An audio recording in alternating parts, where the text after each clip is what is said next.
Access Manchester Evening Show, and tonight I'm delighted to have Tom Smith and Andy Burrows, aka Smith and Burrows, on the show. How you doing, boys? You okay? Hi, doing Hello, good. Yeah, we're good, thank you. Congratulations on the new album, Only Smith and Burrows is Good Enough. I get this feeling from listening to the album that when you guys get together, and you'll have to correct me if this is wrong, when you got together to record this album, the first 4 days is just spent sitting around reminiscing about good times, maybe drinking a nice whiskey as well, because that's kind of the vibe I get from your music. Is that anywhere close to the truth at all?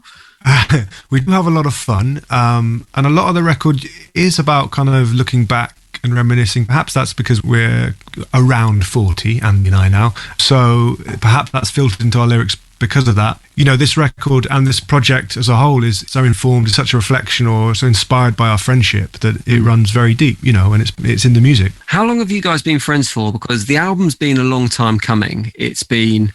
Is it 10 or 11 years since Funny Looking Angels? So does the friendship go back before that stage? Yes, we met in 2005. So we've been friends coming on 16 years, I guess. And yeah, Funny Looking Angels will be 10 years old this Christmas. How long is it that you've been saying between you, let's do something else, let's do another album, let's get something done?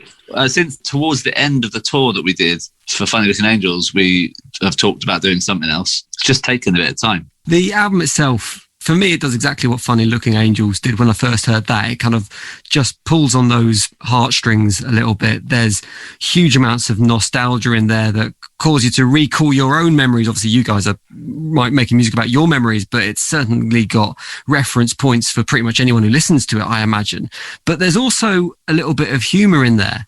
Has it been important for you to strike a balance between just going for the nostalgia side of things, but also almost poking fun at that to a certain extent as well? I think there is a real want with these songs to try and make a pop record, and by that bringing a bit of joy to it musically. Funny Looking Angels was able to sort of wallow in memory and a little bit of wintry darkness. Yeah, I think we wanted to be a little bit brighter with this record. That's not to say that it doesn't still go to some sad places, but and there wasn't much of an agenda either, apart from wanting to make a pop record. But I think there's probably a bit of a will to make it a bit of a laugh and make sure it had a brightness. We're going to hear a song off the album now. It's the very first tune that we heard from the brand new album. It's called Old TV Shows. This is Smith and Burrows, Old TV Shows on Access Manchester. I can see.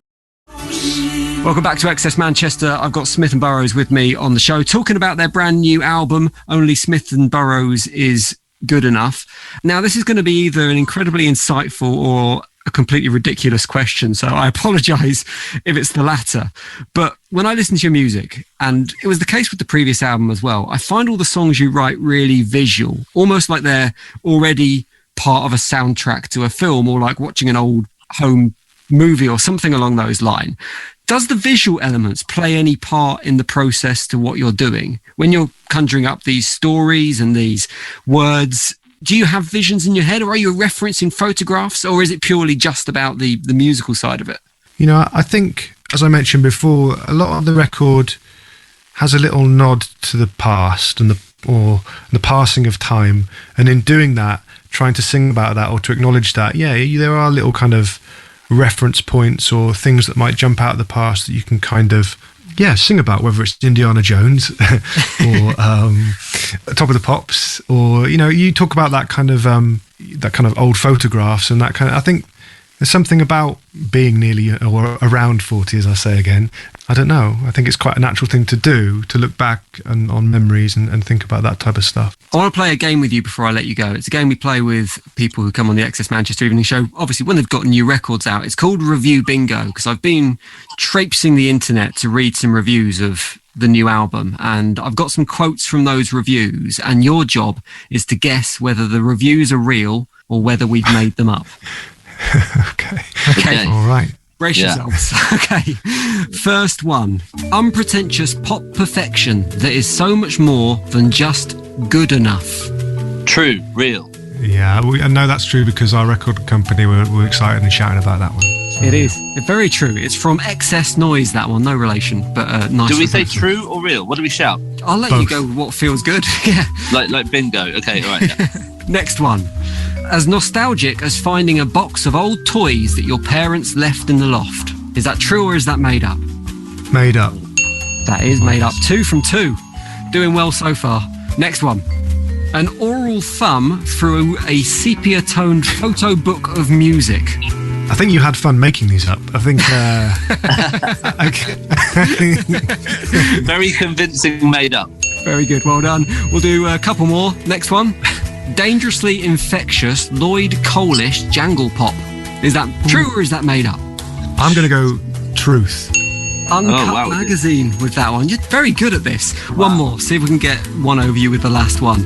Sounds like a hardware store in a remote, timeless village somewhere in deepest, darkest Yorkshire. Is that true or is that made up? I've got no idea. Tom, do you want to just go for a potluck? I'm going for truth.